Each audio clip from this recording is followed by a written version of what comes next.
Welcome to Permission to Kick Ass, a podcast about leaving self-doubt in the dust, punching fear in the face, and taking bold action toward your biggest dreams. I'm Angie Coley, and let's get to it. Hey, and welcome back to Permission to Kick Ass. Today with me is my friend Lianna Patch. Say hello, Lianna. Hey. Lianna and I happened to meet up in person back when I was in New Orleans a few months ago, and we got together and had some bomb-ass tapas. And where else did we go? It doesn't matter. But the point is, I love hanging out with Lianna, and she is fucking hilarious. And so I want her to tell you all about her business because it is based on being hilarious. Man, so much pressure. What a build-up.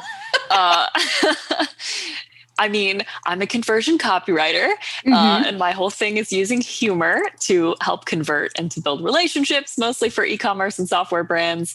And I find that the question people have most for me, apart after they go like, "Oh God, no, I can't do that," is like, it's like, "But my industry is special, but I can't because whatever." And it's like, no.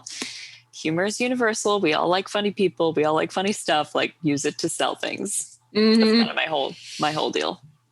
Oh no, that's so great because oh God, I'm trying to figure out what I can actually say thanks to non-disclosure agreements. But I recently worked on a promo with a group where let's just say that toilet humor was the strategy that we used, and that was a smart move because their audience definitely got out their wallets for the poo jokes. I love that. It's so rare, but when it happens, it's so great. and it can be so much fun too. Like, I don't know. We've come so far, I think, because I remember when I was first getting started in business, I have these two little tiny wrist tattoos. And of course, people can't see the video, but I'm demonstrating to you. So Lianna can see them. And when I first got them, my dad was like, "You're never going to be able to get a job. You get those visible tattoos." Well, and now that I've covered myself with way more visible and way more colorful tattoos, and I'm still working. Yeah. We know that the norms have shifted a little bit, but like, you don't have to be buttoned down and sound professional all the time. I mean, you comport yourself like a professional, but you don't have to be serious. Yeah. And that's one of the things I wanted to talk about was like when I was shifting between the old incarnation of my business, which, after like 7 or 8 years, I found myself stuck in just editing, mostly publications editing, a lot of copy editing, but also like content editing where I'd go back and forth with writers and be like, "Hey, this doesn't make sense. Is this rewrite okay?" Like I'm one of those editors that's like, I'll fix it. Just give it to me. Not educational, not helpful. I hated it. And I was like, I don't like this business that I built. What am I going to do? And I got really burned out and I got a full-time job. And within like 3 weeks, I was like, I have made a huge mistake. I've made a terrible mistake. And that's when I joined Joanna Weeb's first copywriter mastermind. And I was trying to figure out like, what is my new direction going to be? And I said, I wish I could just merge copy and comedy. And she was like, "Well, you can." And I had another friend that also gave me similar permission. But I had started dipping my toe into humor a little bit before that in my emails with clients and in this weekly column that I was writing called Fashion Friday, which was like where I would find things on Etsy and make an outfit, but then also make fun of the things. It was real weird, but it was my favorite thing to do. And the captions were especially snarky. And I feel like that's where I first started to have more fun.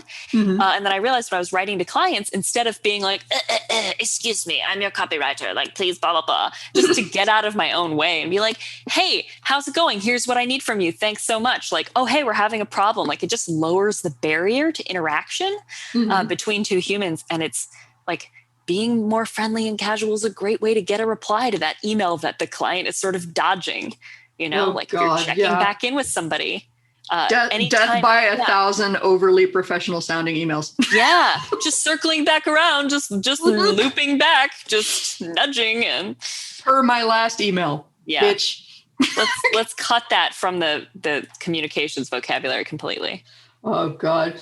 No, and I think that's great that you pointed that out because I think like we get this idea in our heads of what constitutes professional, But then especially since you get to run your own business and you get to call the shots, and like I'm sitting here yet again in my Jack Skellington hoodie that I love so much.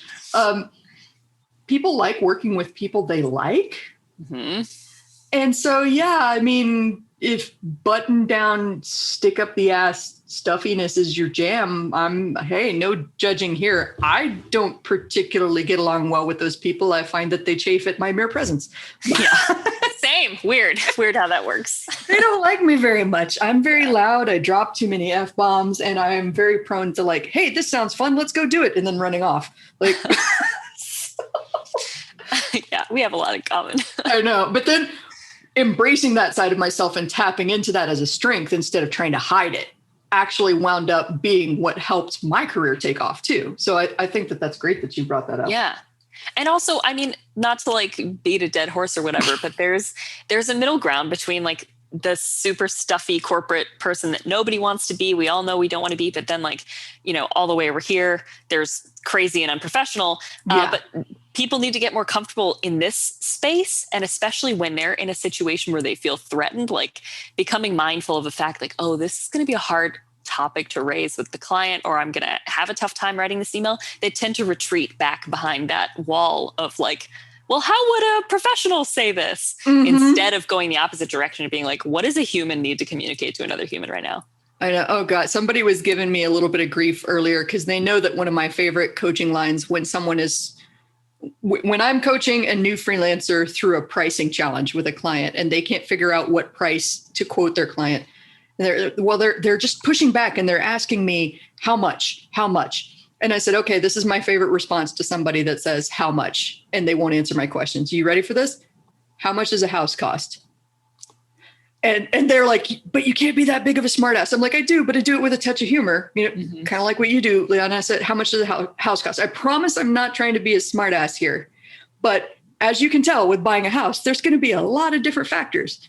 Location, school district, number of rooms, how recently, a whole bunch of questions that I need answered before I can tell you how much this house will cost. Mm-hmm. The same goes for this project that we're working on. So I really wish I could read your mind, friends, but I can't. So if you could just answer these questions, I could get you that price. I promise I want to get you a price, but I need to know a lot more. Yeah. And then it just kind of it doesn't become like me trying to hide the price from them and trick them into something. Because I feel like that's the dance that gets played a lot. Like I'm trying to get as much money out of you as I can. I'm trying to get as much work out of you as I can. And like, mm-hmm. it feels adversarial. I'm like, no, but there could be a win-win and we can have fun. And when you're obviously more secure on like what you do and don't provide for services, then you can be like, well, it sounds like you want this thing. I don't do that, but I can do the other part of it for X dollars. Mm-hmm. So much easier to lay that line down.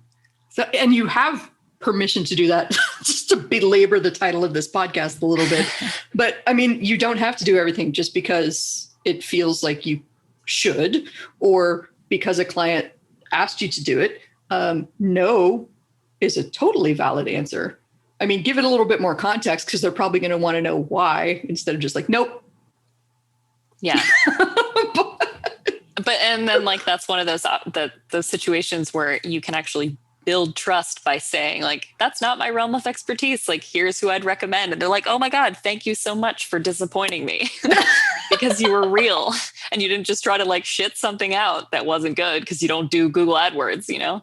Mm-hmm. I often tell people if they ask me if I manage like the back end of email service providers and stuff like that, I'm like, oh, you don't want me anywhere near the buttons, bro. Like if there's a way to mess this up by just pushing a single button, I will find the nuclear option, my friends. Don't put me in that situation. Keep me in Google Docs where I belong. We will all be much happier for it. Yep.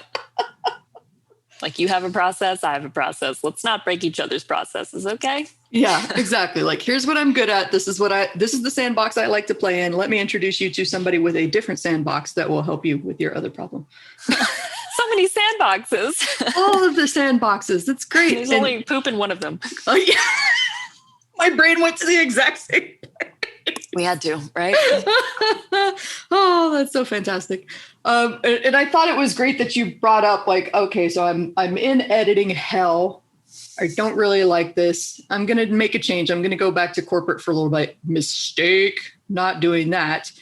And I thought that was great because so many people think if they make a choice like that, that it can't possibly be undone. Like I have to commit to this. I have to stick to this. But then that wound up being actually the impetus that got you down the road toward what you're doing now. Yeah. Like I moved from something that I hated to something that I really hated, and was like, oh shit, wrong direction. Like didn't need more work, more clients and bosses. Yeah. Needed to do something totally different. And I think the struggle for me for a long time was that because I'm really good at editing, that's what I should be doing. Mm-hmm. That's such a great point too. I think we all fall into that trap at some point. Like I'm really good at this, so this is what I should be doing. Right. Yeah, but does it actually light you up? Does it make you happy? Or are you just kind of meh at it? It's not going to be happiness. It's not going to be sunshine and rainbows all the time. But if you could get to like an 80-20, or like 80% of the time, I really like this business. I'm glad I made this choice. And 20% of the time you're like, fucking clients, like I hate taxes. Bleh. Yeah. Then you're sitting pretty.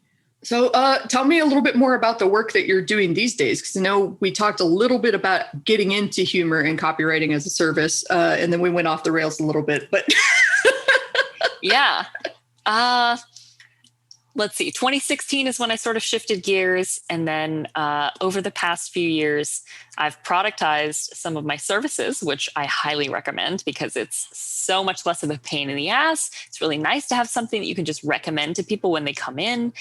There's services I know I enjoy, all of that stuff. So many reasons to productize your services. But right now I'm doing mostly day rate days, landing page optimizations and rewrites. And here and there, I'll take the odd custom project like website copy or an email series in Klaviyo. Mm-hmm. I think that, that's really awesome that you brought up productized services, because I think that's the natural evolution from someone that say like they quit a corporate job, they go into freelancing and they're trading, basically time for dollars again, a service for money. Then you have to figure out how to leverage this. Otherwise, you're basically hiring yourself as an employee to just work, and you're the boss. So treat yourself nicely. Don't hire yourself as an employee. The productized service, which is basically where you take this service that you do and you create packages from it. You create basically a repeatable, rubber stampable formula that you can sell to each client. Some people do. Okay. I don't have like templates. Mm-hmm. I have like deliverable templates that have my logo on them or whatever, but I have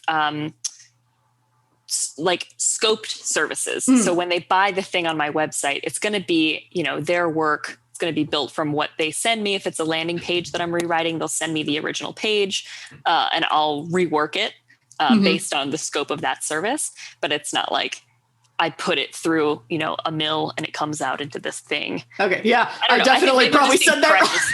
I think I'm just being precious about it for some reason. No worries. I think it's good to get clear on that too, because there are other options beyond just like selling the service, and not every service has to be custom.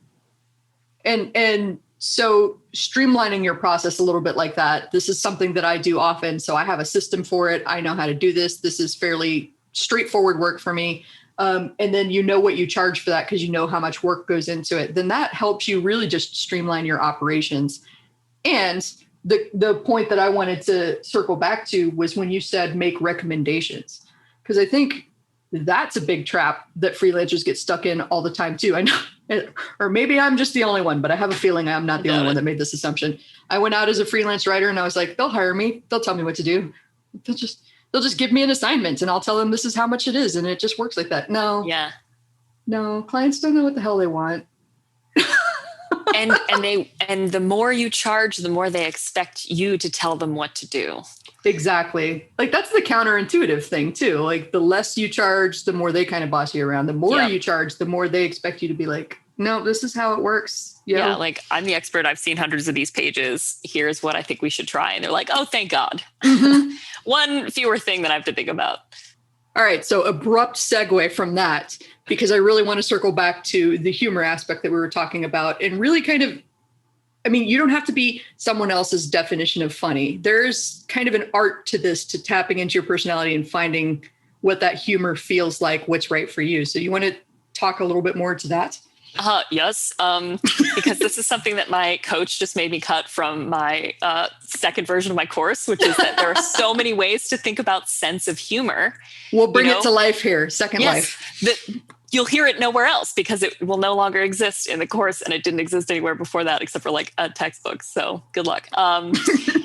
Like there are so many ways to think about having a sense of humor. You can be a person that appreciates jokes but doesn't make them. You can be the life of the party. You can be, really crass and rude. You can be a wit. You can be kind of like the dark humor or the punchline person, like, the zinger at the end of the conversation. There's so many different styles and senses of humor and ways to interpret them that it's not just like this on-off binary. And so what I advise my students to do and what I do with my clients is figure out what genuinely feels funny to the people who are most in charge of the brand voice, like who's informing the way the brand sounds and how we want it to sound. And like, who are they as people? What do they think is funny? What are they reading? What are they watching? What kind of memes are they using in Slack? Do they have any of those little custom Slack, emojis? What are the elements that we can figure out there that overlap with their customers or their users? And like, I have this Venn diagram in the course that is still in there, where it's like jackpot, this little middle segment where your humor and your user humor overlaps. And like, yeah, great. Everybody loves it. It feels authentic. Users like it. Like that's where to pull from. So it's not just starting from this blank slate of like, oh, fuck, I have to be funny now. What? Mm-hmm. And I bet that makes the creation a lot easier too, because it's not this wall of resistance, like exactly like you said, oh, fuck, I have to be funny now. Yeah. You can literally just have fun with it and kind of lean into that humor a bit. Yeah. So you're asking people what they find funny, right? And anytime you have a conversation with people about what they like, they are automatically going to tell you what they don't like. And that's a really important thing to say too. Like, who are some comedians that you really hate, that turn you off, that are too, crass or gross or real for you? Why don't you like them? So just, naturally being a copywriter that like is interested in people and why they think the way they do, you're going to ask these questions anyway. Mm-hmm. So if you're just interested in people, you're going to get the answers that you need to figure out what's authentic and funny and feels right. I think that's an important distinction to make too, like where that line is and what is too far.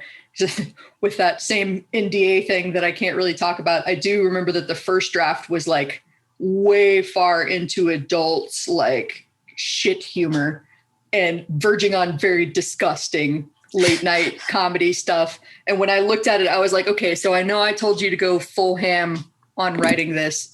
We need about half ham and more family friendly, like G-rated, maybe PG a little bit, but like, you gotta take all of the shit out, man. It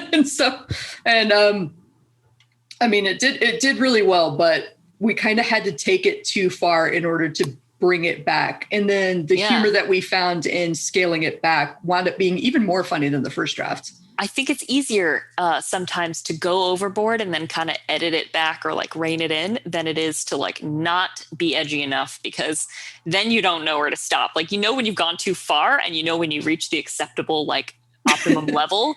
But if you're just sitting over there being like, I don't know, maybe a pun, then you're never going to know when you get to the right level. Yeah, it's better to go too far than to play it safe and like not push it at all. Because that's what everyone's doing. Of course, playing it safe. I listened, a little bit of a segue, but I listened recently to an interview with Michael Bolton. And this is because I had gone down a random rabbit hole watching Pirates of the Caribbean. And there's this goofy ass song done by The Lonely Island with Michael Bolton. This familiar. is the tale of Captain Jack Sparrow. Yes. Fantastic. So and he did this interview. I can't even remember what show it was on, but he was telling the host about how when Andy Samberg and the guys came to him with this concept, like the first draft was way vulgar. And Michael Bolton was like, no, please redo this. And then he didn't hear back from them. And he was like, okay, so they probably passed on this. They're busy dudes. It's fine. So like 6 months later, Andy Samberg actually comes back with another draft. And it's even further than the first one was. And Michael Bolton's like, we kind of went like in the wrong direction. If we could bring it back, that would be great. And so then the third draft came back a little while later and he's like, yeah, this is good. I can roll with this. But I thought that was funny that like even the funny guys like that go way too far I wonder if they were trying to go so far that they'd loop back around to being acceptable, because sometimes things are so absurd that you like appreciate them as their own. Like that's another layer of the humor. Mm-hmm. Like that I feel is like true. Mighty Boosh was like that. Oh, I don't think I ever watched that one. I've only seen a few episodes, but it's way out there. It's just a British sketch show with Noel Fielding and another guy whose name I can't remember. And that's where Old Greg comes from. Oh, I remember Noel Fielding because I saw him on the Great British Baking Show and also the IT Crowd, where he was just this random goth guy that was hidden. It was always like, go back to your room. Yeah. What are you doing out in the sunlights? Yeah. Side note on Bake Off. So I'm a huge Bake Off person. He's one of the newer hosts and he cannot keep his humor family friendly. If you watch it, he's just constantly making sex jokes all the time. And they're like, no, this is a family show. Tone it down. He just can't. I know. I remember once where he had drawn a face on a wooden spoon. And of course, I'm gesturing on the camera and nobody's ever going to be able to see this. Haha, sucks to be you. Like he had drawn a smiley face on a wooden spoon. And he kept getting close to contestants and being like, do you like the spoon? Do you want to touch this? Do you want to kiss the spoon? And he's like, kiss Mr. Spoon. Kiss him. Let him give you a little kiss. And all the contestants, they're like, what are you doing? Like, I'm on national television, like trying to bake for my life and you're harassing me with a spoon. So that I think is almost a cautionary tale, even though it flies because they edited it well. Like, and the story still got out though, like even though they edited it. So yeah. Like it's funny, it's acceptable, but it's maybe not the best match. Whereas I feel like Mel and Sue were a greater fit. Mm-hmm. They were fantastic. I miss them. I do like Matt. He's the newest host, and sometimes he just has like this way of staring at the camera and doing nothing that's absurdly funny. And I don't even know I don't understand why it's funny, but just the fact that he does it cracks me up. Yeah, I'm not sold on him. Another point towards humor is subjective, though. So it's great. Exactly. Yeah. Oh, this is fantastic. I could talk about humor stuff all day. I'm going to ask you to share a little bit more about where people can find you, especially since you've got a course that they could take. Yeah, I'm at punchlinecopy.com and I do non-funny small things over at snapcopy.co, which is a great way to advertise that, right? Come find me for small projects, that aren't funny at this other place. And I'm on Twitter at punchlinecopy, sharing way, way too much about my life. Yeah. And we share a love for cats. So we're constantly updating each other with cat stuff. So if you need that, we are your girls. Oh, yeah. For sure. Thank you so much for coming on the show. And we're going to have to do this again. Yeah. Thank you for having me. It's awesome. So that is it. Another awesome episode of Permission to Kick Ass on the books. If you want to know more about the show, if you want to know more about me, Angie Coley, and the mission I'm on to help entrepreneurs punch fear in the face and do big, bold things, then head on over to permissiontokickass.com. That is all one word together, permissiontokickass.com. Make sure to sign up for my email list so that you know whenever there's a hot, fresh, and ready podcast episode out for you. And also on Mondays, I like to send out a little newsletter called Kick Monday's Ass. I'm sure you're totally surprised by that. So thank you for being here with me today. I'm Angie Coley. Make sure that you share this with a friend that needs to hear this message today. Like it, share it, comment wherever you're listening to this today. And let's go kick some ass.